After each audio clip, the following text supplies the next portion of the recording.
What's going on, everyone? I'm Kieran, I'm Trey. and welcome back to this week's episode of Builder Sports Live.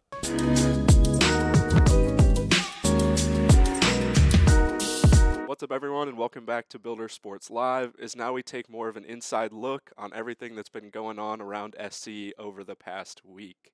For both of you guys, Bethel, we head there for the KCAC quarterfinal on the men's side.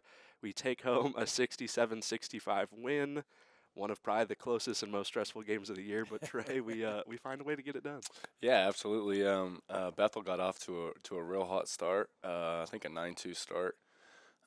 We kind of battled back in the first half, tied in the first half, and then we took a huge lead in the second half, and then Bethel kind of stormed back a little bit. Curt, I know you were kind of multitasking. You were watching Winfield basketball and the Bethel game, but what else did you see, especially in that second half? Well, I will say that for the people at the high school game, when things went bad for Winfield, I know they were wondering why I was going like this when I kept saying good things for Southwestern. Trey, you played in that atmosphere in these kind of games, these playoff games. I admired the resolve of our team. Not surprised by Matt O'Brien doing this. Austin Hilton was on fire, 5 of 5 from the arc. Wyatt Bell, I thought, really performed. Isaac Holbright, the three grad kids that I know Matt and I talked about in the pregame show leading up to that game, really, I thought, showed through. And for them to, Bethel's got Carmelo Yakubu, who playing his 10th game in his career against Southwestern. Yeah. He's got the ball in his hand. No shot clock. Tie game. They can't lose, right? They can only win or go to overtime. Mm-hmm. And Isaac Holbright comes up with a mound builder memory for the ages, right? Absolutely, yeah. And then to step up and hit the free throws after getting this great steal from all-world Carmelo. I mean, you've fallen to Carmelo Yakubu. You know how good he is. So I was just really impressed with how they stayed the course. It's tough when you lose a big lead in the second half, like you alluded to, and then for Isaac to come up with that play, just amazing. Yeah, I mean the veteran play for us was definitely a huge part. I feel like we weren't ever too sped up or too shook up, when they kind of gave it back to us in the second half. But on Saturday we went to Oakwoo. Another tough game, down a couple players. We lost 80-71 in Bartlesville. A tough game for the mound builders. Didn't shoot it, great. And Iswagbe for Oakwoo, 36 points on 13 of 18 shooting. He found his way. There was nothing that was not going to drop. You could kind of sense it as we head into the second half. We cut the lead to 4, and we went 3 or 4 possessions without scoring. And within that gap, you needed to find the way to take the lead and stretch it.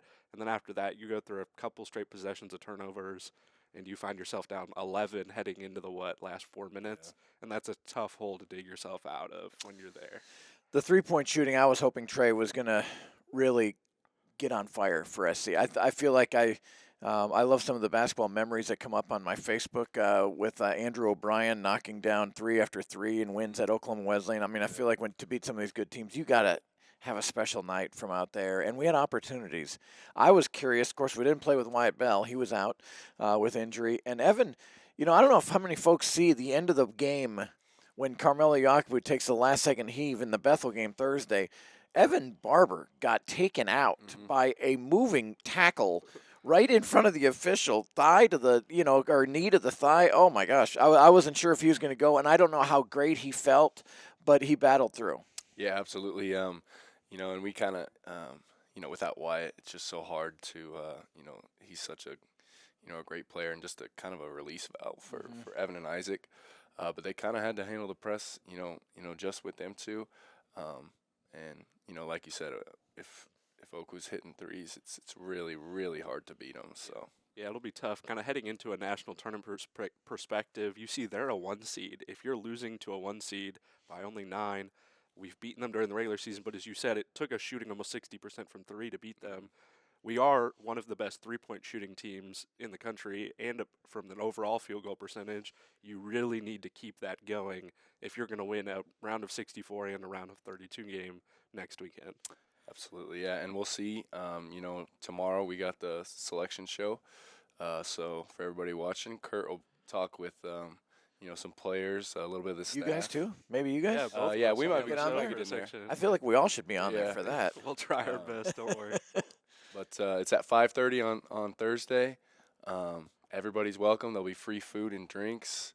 There'll be national tournament shirts for sale. So we'll see where the Mound Builders end up. Roten Hall, which is over on the north side of campus, and it's fun. Trey, just going back to you, since he played, and I don't know, I Kieran know. and I really didn't, but you've been a part of the selection shows. Do you have a sense? I feel like if we're doing a selection show, people feel like on the inside that know more than we do that we're in. Do you feel like we are in and we're just waiting for a number, or is there some guessing game? And how fun is that to be in that room? And we've done it in here, we've done it over at Roten. It must be fun as a player waiting to see your team name called. Yeah, it's definitely fun. When we do the selection show, it's kind of like there's a lot of build up to it. And the more people that are there, and the more you get to socialize and mingle a little bit, and just talk about the whole season in general. But it's definitely fun. It's something that you look forward to as a player. Something that you work for. Starting in the summer.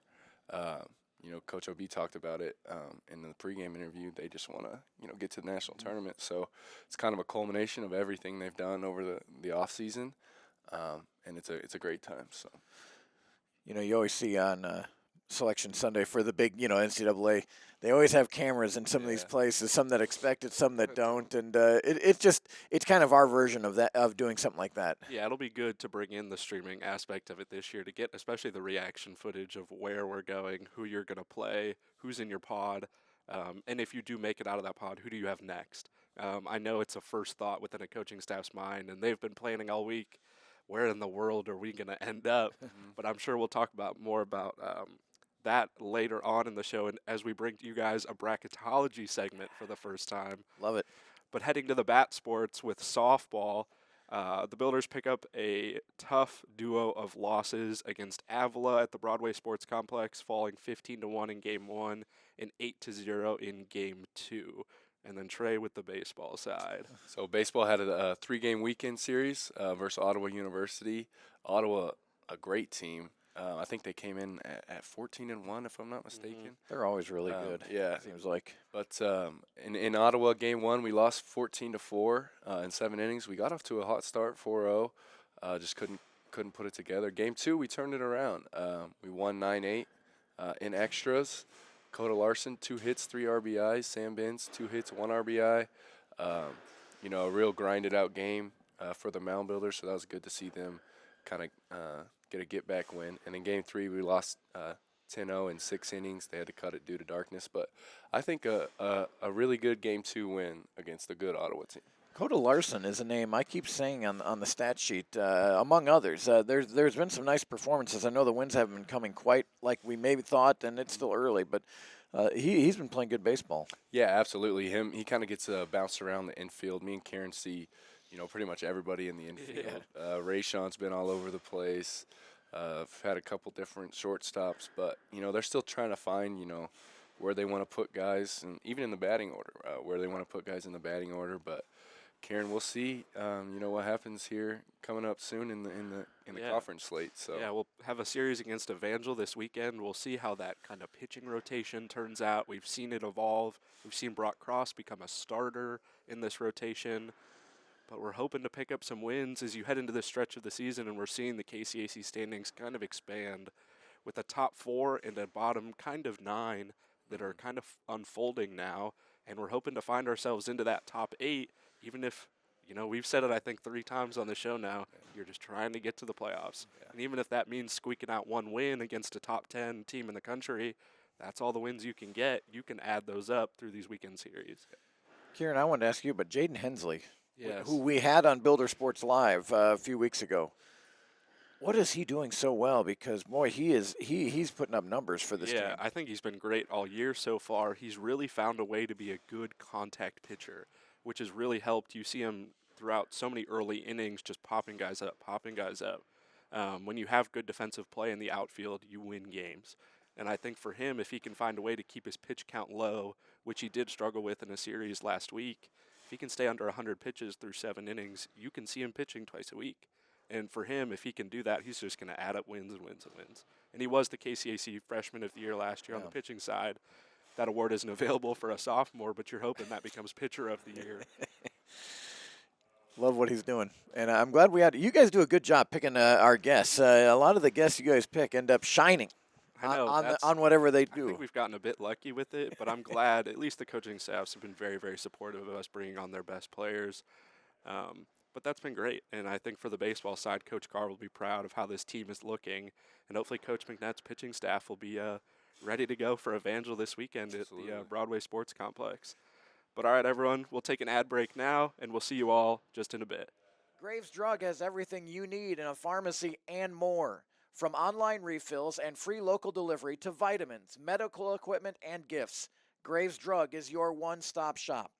Locally owned and serving the Winfield community for over 73 years, Southwestern College Athletics is proud to partner with Graves Wellness Clinic. Graves Drug is here for you. What's up, everyone, and welcome back to Builder Sports Live. As now we give you our first bracketology segment for the men's basketball team, as we have found out the host sites, and we're now trying to figure out before Thursday night, will SC get in, and where will they end up? Yeah, this is probably the most fun part of this week. So Friends and Oakwood, they're both hosting in the KCAC, but there's a couple different reports that have different teams in, different teams out in the KCAC. Obviously, Oakwood, Friends, and Bethel are pretty much in. They had the NAIA Hoops report had Friends at a 6 seed. Bowen's bracket had them at a 3 seed, so just kind of differences like that. Both of those brackets had us as an 11 seed. But the only difference, the Hoops report one had us going to Langston. Bowen's brackets had us at Nelson University in Texas. So there's a lot of different things. Curt, you've been around the national tournament for a while, and Coach OB's tenure. What are you thinking right about now? Well, first off, this is such a fun time. We can just kind of sit here and we're just throwing darts at the wall. People are watching our show today, but if you rewatch it Friday, we're either going to look like geniuses or idiots, one or the other. So, we'll throw it out there, and hopefully we get a lot of folks watching today and tomorrow before the selection show. But, it's so interesting with the unbalanced schedule. I think that adds something to it, because when you look at Southwestern, who finished 5th in the KCAC, but they're actually thinking they're going to get a higher seed than a McPherson, who not only beat Southwestern twice, but finished in 3rd place. But Southwestern was the only team in our league to play all 7 teams in the playoffs twice, home and away. Yeah, you're seeing that benefit us a lot when you look at, especially on that second bracket we've looked at, those Q1 wins is what is pushing Southwestern so far up the ranking. We are, I think, 5-3 against quadrant run teams. That is also a similar record to Oakwood, who is at 1 seed. Yeah. So you're seeing that kind of take advantage with that strength of schedule we did have, despite losing, 9 games by the end of the year. Those losses, in the most part, were all very good losses that the national tournament sees as quality at the end of the day.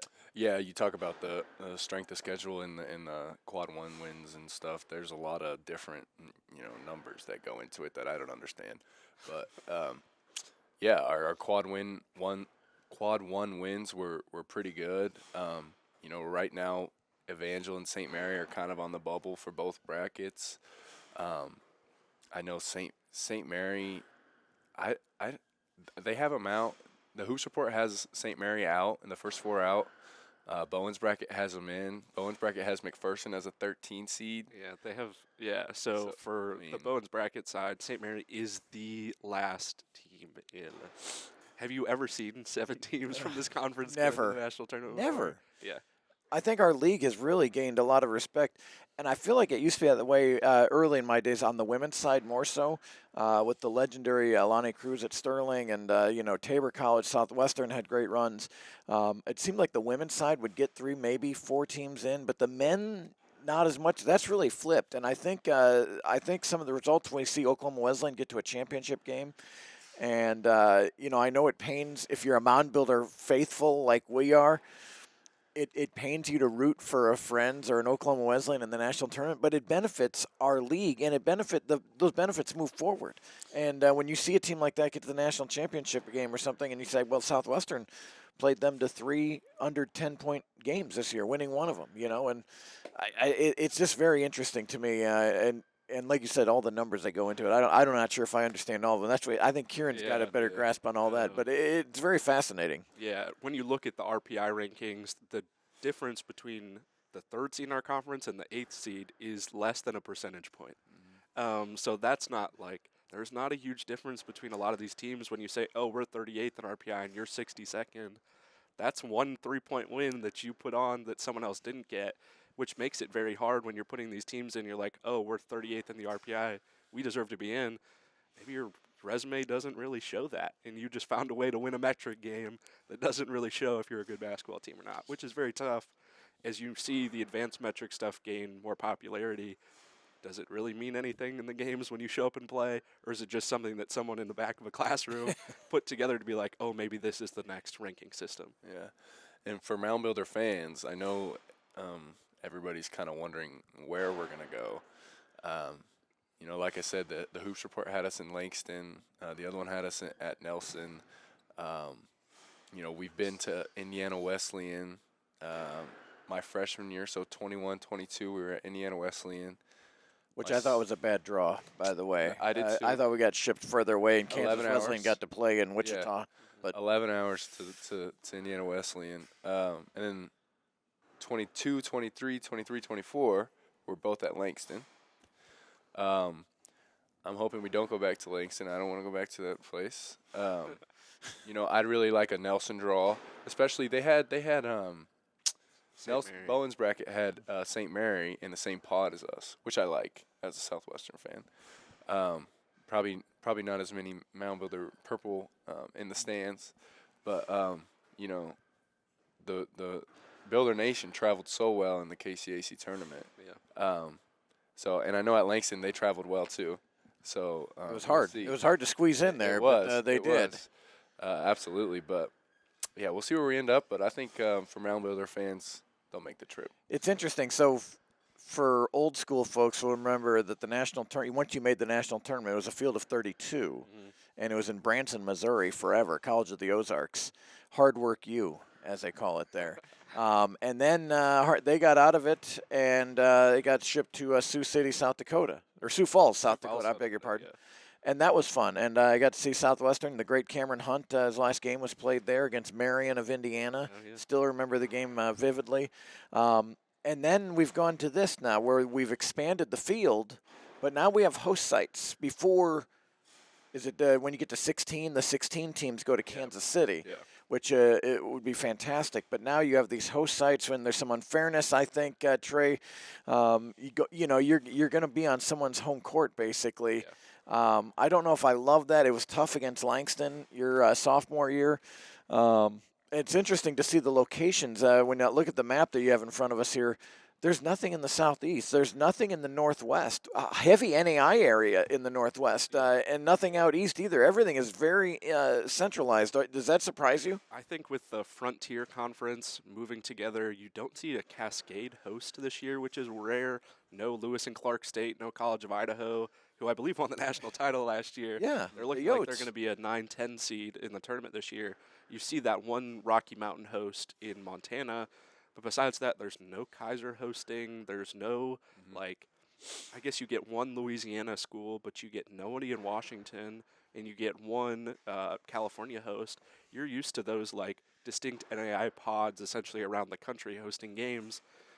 It's weird to see that it is essentially an all-Midwest tournament this year. A lot of Indiana in there. Does that surprise you? And you're the league you came from Roosevelt. Yeah. What are you seeing out of there? I think it's interesting that both the CCAC or the Chicagoland schools are going to be 15 and 16 seeds this year projected. They're both getting shipped off to the West Coast, which isn't surprising. The Chicago area schools have the best transportation outlook that the NAI deems. So you have the easiest access to the West Coast and the East Coast schools, which makes sense because if you were in Wichita It's not exactly easy to fly to LA or to Washington to play in Seattle all the time, which is something I know the NAI considers more. It's not a direct like, oh, you're a 16 seed because you were the last team in. Yeah. You could be an 11 seed who could really be a 15 seed, but it's easier for you to travel to another location, which is different about this compared to what many people are used to watching the selection show, thinking, oh, wow, we really were the last team in. We got to play that play-in game. That's not really a thing on this end at all. Yeah, and it's so hard for the committee to do that. I don't, with all the travel and things at this level, it's so hard. But that's kind of the importance of the draw. We get a good draw, we get a bad draw. Could decide whether we go to Kansas City. So I got a question for you as a former player and a participant in this tournament 3 different times. Do you like more teams in and having that travel, that location thing, or would you rather have half the field but everybody in one location? As a player, I'm curious what would you prefer? Not that you really know what the other side was like, actually, right? Yeah, when I was a player, it was always one division. But for me, I think the 64 team field is a good thing. I think it's good just because basketball is a sport where really anything could happen.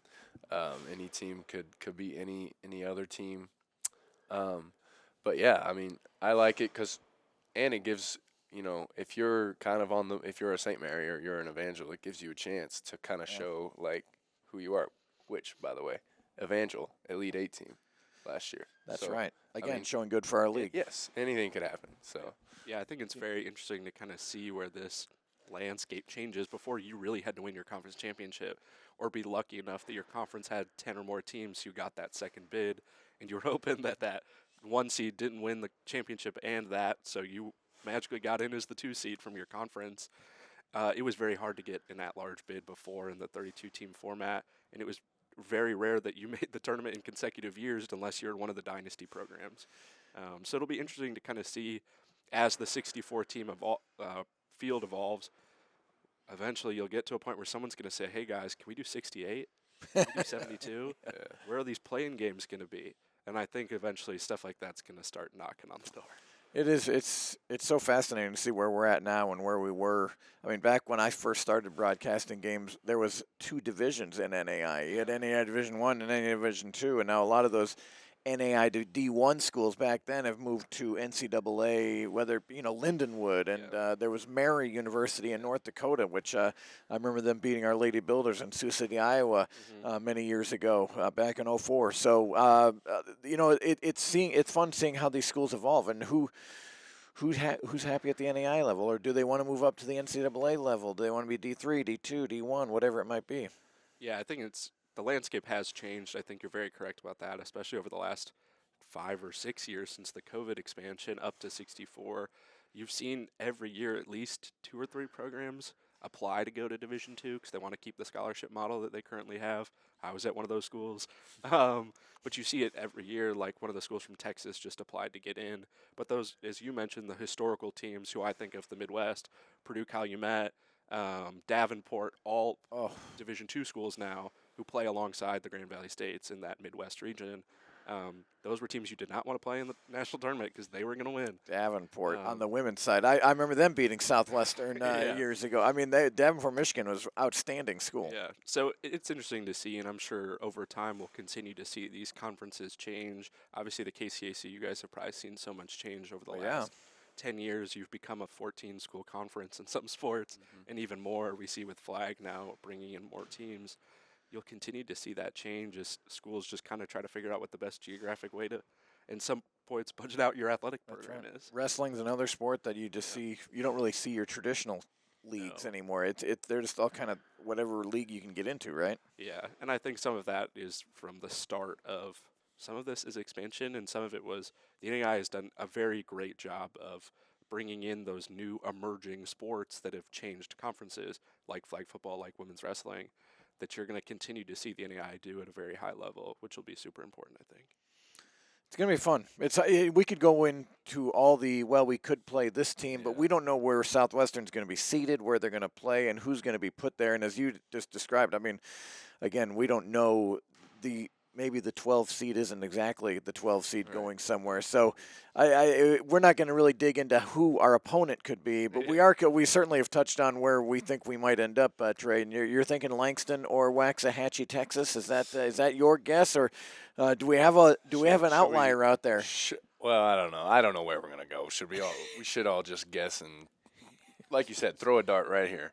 But I don't mind going to Nelson, but wherever we land, I'm sure that we'll be ready to go. This coaching staff will have us ready to go with the scouts, with everything. But don't miss the watch party. Yeah. At Roten Hall tomorrow, Thursday, March 5th. It's at 5:30. Like I said earlier, free pizza, free drinks, national tournament shirts. We'll talk everything bracketology like we are right now, so it should be fun. And Nelson, for folks that don't know, it caught me by surprise. Nelson used to be Southwest Assemblies of God University. Oh, SAGU. Okay. SAGU. Oh, okay. So Yeah. in Waxahachie. So I think I have an old tournament shirt years ago. We played an early season tournament there. Mm-hmm. So we'll be ready to go for you guys on Thursday. We'll have a full stream prepped, another bracketology report as the conference tournament games finish on Tuesday night. But we'll be ready for you guys. And right after this, we'll give you an even more of a preview on what's going on around SC next week.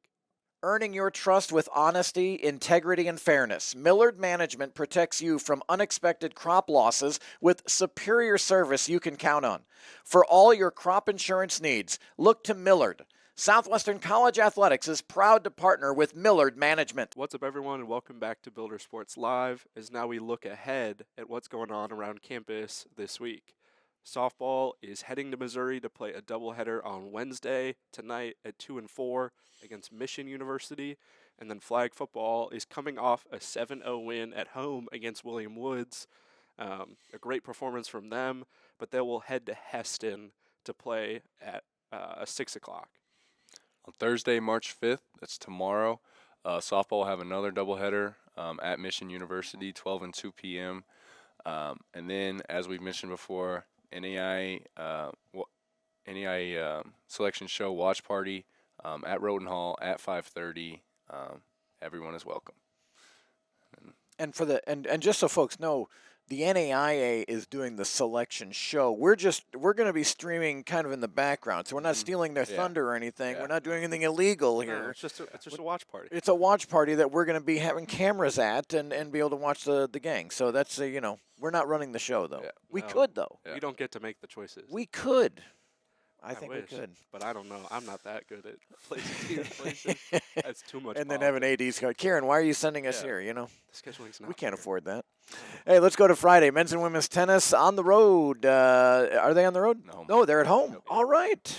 Broadway, Home not tennis. even Broadway Sports Complex, over at the Whittier Tennis Courts there, and taking on a couple of, we got Fort Hays State University coming in, and Texas A&M Texarkana. Those are 1 and 3 o'clock matches. Again, hopefully that rain holds off too, and I think we'll be all right though for tennis on Friday.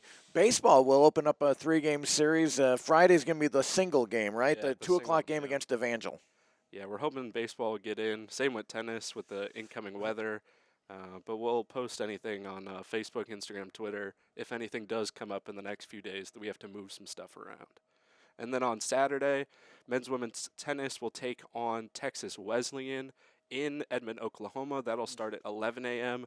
And baseball will be back at the Broadway Sports Complex to finish off that 3-game series with Evangel. The first game at 12 will be a 9-inning game, and then the second game at 4 will be a 7-inning game for the Builders. And then flag football will head to Ottawa to take on the reigning national champions. The best team I think I've ever seen play flag. They've won 5 straight titles. They'll take them on at 12 o'clock in Ottawa. And then softball will have their women's empowerment game this weekend at the Broadway Sports Complex. They're taking on the University of Health Sciences and Pharmacy of Missouri, just outside of St. Louis. They'll play that doubleheader at 1 and 3. Monday, March 9th, men's and women's tennis back in action. We'll be home against Evangel. And then Monday and Tuesday, men's and women's golf. They open their spring season. They're at the Crestview Spring Invitational. That's hosted by Friends University at Crestview Country Club. And then on Tuesday, baseball will be at Heston College. That's at 1 p.m. Just a single game there. Flag football, home versus Cody College at 6. So come out to Richard L. Jans Stadium. Curt, you ever played at Crestview Country Club? I think once. It was I immaculate. played there once. Loved it. I liked it. I didn't shoot well. No. Shooting well is not a part of having fun with going to these When you get to courses. go on a really nice course, Yeah, I you just am just- glad to be having my feet on that grass. And, anything that's else is. important. Well, you paid Whatever. for the whole course. You better use all. Yeah, the whole I know it. course. Unless you know somebody. That's what I knew a guy who knew a guy, and I got on. I got on. You know what I like with going through the games coming up? I'm sorry for the Evangel folks. I don't know if they watch our Builder Sports Live show, but Evangel Baseball comes to town here over the weekend, of course. Evangel Tennis Yeah, yeah. making the long trip. It's a long trip to Springfield, Missouri, so I'm glad we don't have to do it. No, they're coming here for everything this year, which is great for us. It'll turn around, though. Oh, I know it will. But thank you for taking your time to come on our half of the show. Yeah, that this we is normally fun. Do. As we didn't have interviews this week, we produced the Bracketology report. But I'm sure we'll have some more thoughts to go over on Thursday. Oh, I know. We're going to have a lot to talk about tomorrow night. Can't wait to visit with you guys about that. Maybe get some players, coaches. What I like about when we stream this is it's so just kind of loose. Like you can just grab someone walking by, maybe the president or something, and say, hey, throw a headset on. Let's talk. So if you can't be there, tune in here. And it's just as good as watching the selection show live because we're going to have that info for you real quick. Oh, don't worry. Me and Trey will have everything for you guys prepped, ready to go. The graphics, you'll see it all. But thank you guys for watching this episode of Builder Sports Live, and we'll see you next Wednesday.